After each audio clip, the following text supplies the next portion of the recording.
মাদ্রাসায় পড়াশোনা করে উচ্চ শিক্ষার জন্য আমেরিকার খ্যাতনামা নক্স কলেজে ৩ কোটি টাকার সমপরিমাণ স্কলারশিপ পেয়েছেন সাদ আল আমিন। মাদ্রাসা লাইনে পড়েও কিভাবে মার্কিন যুক্তরাষ্ট্রের এত বড় বৃত্তি পেলেন সেই গল্প শুনবো তার মুখেই।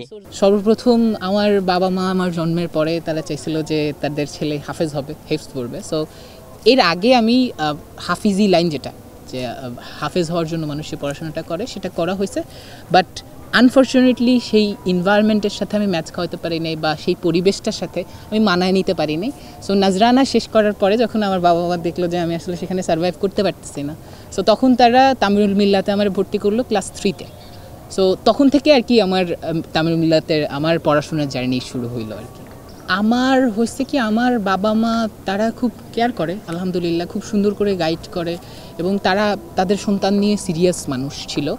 সো সেই জায়গার থেকে প্রতিবন্ধকতা বলতে ওই তো বললাম যে আমি আবার বাচ্চাকাল থেকে যে একটু কম কথা বলতাম, তখন তেমন বেশি হচ্ছে মানুষের সাথে ইন্টারেক্ট করতাম না, বা এর আগে হেফজখানায় যখন পড়ছি তখন ওই এনভায়রনমেন্ট আমার জন্য নতুন ছিল, আমি অত ভালোভাবে সেটাতে অ্যাডাপ্ট করতে পারি নাই।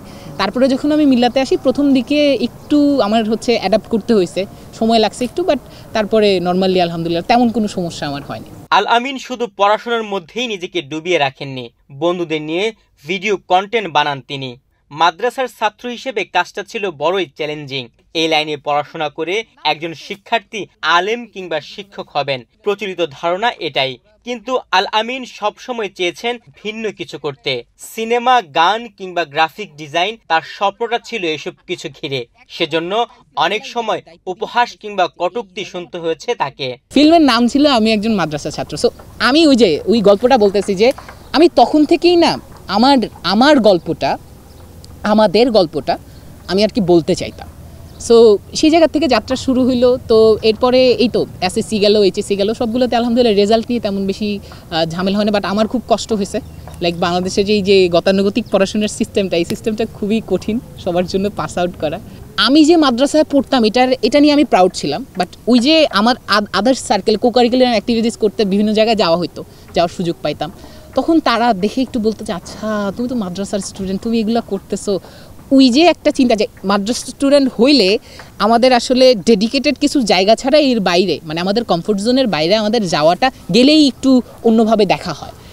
এইটা আমি দোষ তেমন একটা বেশি মানুষের দিতে চাই না বা কাউকে দিতে চাই না। আমি বলতে চাই এইটা আসলে আমাদের নিজেদের দোষ, যে আমরা বিভিন্ন সেক্টরে কাজ করে যারা মাদ্রাসা থেকে পড়ে ভালো করছে, তারা নিজের আইডেন্টিটিরও ওন করে নাই বা বলে নাই, ওইভাবে প্রচার করে নাই যে আসলে আমি মাদ্রাসা থেকে পড়ে এসে এখন এই ক্যারিয়ার স্টেবল হয়েছি, এইখানে কাজ করতেছি, ভার্সেটাইল জায়গায় কাজ করতেছি।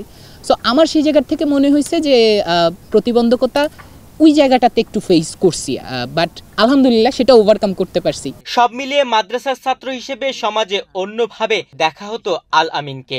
তবে কারো কথা গায়ে না মেখে প্রতিবন্ধকতা অতিক্রমে আত্মবিশ্বাসী ছিলেন তিনি।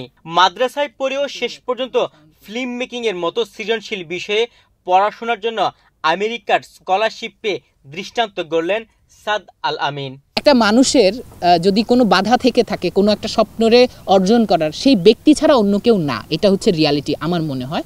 সো সেই জায়গার থেকে এই লম্বা সময়ের এক্সপিরিয়েন্স এগুলোকে সবগুলো পোর্টফোলিও করা হলো। আমি একদম প্রথম থেকেই আমার কাজ যেগুলো করতাম আমি খুব গুছায় রাখতাম, আমার ওয়েবসাইট করে রাখতাম, তারপরে হচ্ছে ওয়েবসাইটে সেগুলো লিপিবদ্ধ করে রাখতাম। সো এই যে প্রোফাইলগুলো সাজানো ছিল এইগুলো আমার অনেক হেল্প করছে। তারপরে এই যে গল্প বলা, যে মানুষের আমার নিজের গল্প যেটা, সো আমার নিজের গল্প বলে আমি একটা ভিডিও বানাইতে হয়েছে, একটা ডকুমেন্টারি বানাই, সেটা আমার ইউনিভার্সিটিতে আমি পাঠাইছি। বড় কিছু স্বপ্নে এখানে ইতি টানতে রাজি নন আল আমিন। তার চোখে এখন বিশ্ব চলচ্চিত্রের সর্বোচ্চ মর্যাদা অস্কারের দিকে। সে স্বপ্ন ধারণ করে যুক্তরাষ্ট্রের নক্স কলেজে ফিল্ম অ্যান্ড লিবারেল স্টাডিজে পড়তে যাচ্ছেন। যেমন তিতুমিরের গল্প, মাসের কেলার, বাংলাদেশ যে এই যে ভারত উপমহাদেশের যে গল্প, মুসলিমদের উত্থান, এই গল্পগুলো আমরা বাচ্চাকাল থেকে দেখি নাই আমাদের সামনে আসতে। ভারতের অনেক ফিল্ম আমরা দেখি, বাংলাদেশের অনেক ফিল্ম আমরা দেখি, গতানুগতিক ধারার যেই চলচ্চিত্র এটা সবসময় হয়ে আসতেছে। কিন্তু আমাদের গল্প যেগুলো, ওই যে আমি যখন 6-7-এ ছিলাম তখন একটা গল্প বানাইছি যে আমি একজন মাদ্রাসা ছাত্র, এটা মিন করে কি? এটা মিন করে যে আমি পার্সোনালি আমরা যে আইডিওলজিকে, যে আইডেন্টিটিকে ক্যারি করি, এই গল্পটা আসলে বিশ্বের কাছে যাইতেছে না। মানুষের একটা স্বপ্ন আছে যে আমি অস্কার পাবো। আমার গল্প বললে আসলে আমি যেই গল্পরে রিপ্রেজেন্ট করতে চাই সেই গল্প থেকে আমি পৃথিবীর সর্বোচ্চ যেই অ্যাওয়ার্ড আছে, যে সম্মাননা আছে, সেইটা আসলে আমি স্বপ্ন দেখি যে সেটা আমি পাবো। আল আমিনের পর স্কলারশিপে প্রাতিষ্ঠানিক নানা বিষয়ের সঙ্গে আছে সহশিক্ষা কার্যক্রমও। সব মিলিয়ে তিনি $2,40,000 সুবিধা পাবেন, যা বাংলাদেশি মুদ্রায় 3 কোটি টাকা। কোনো এজেন্সির সহযোগিতা ছাড়া নিজে নিজেই আবেদন করেছিলেন। অ্যাপ্লাই করাটা খুব কঠিন কিছু না।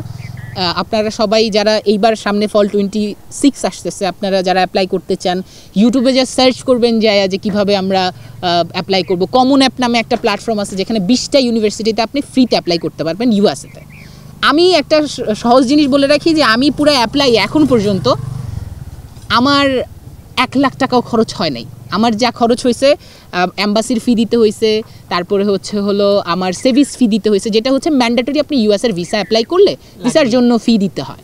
আর ইউনিভার্সিটিরে ওইখানে I-20 লেটার তারা যে পাঠায় সেটার জন্য একটা ফি দিতে হয়, $300 অ্যারাউন্ড হবে সেইটা। সো এগুলো একসাথ করলে আমার 1 লাখ টাকাও হয় না। টিউশন ফি যেটা সেটা কভার হয়ে গেছে অলমোস্ট $60,000 মতো। সেটা হচ্ছে যে আমার কভার 56,000 তারা এক্স্যাক্ট স্কলারশিপ দিয়েছে, তার সাথে $56,000 যেটা পার ইয়ার প্রত্যেক বছরে। তো 4 বছরে যখন মিলায় তখন যায় সেটা আপনার একসাথ করে যায় 3 কোটির যে অ্যামাউন্ট আপনারা বলতেছেন সেটা চলে আসে। তুহিন ভুইয়া, বাংলাদেশ প্রতিদিন।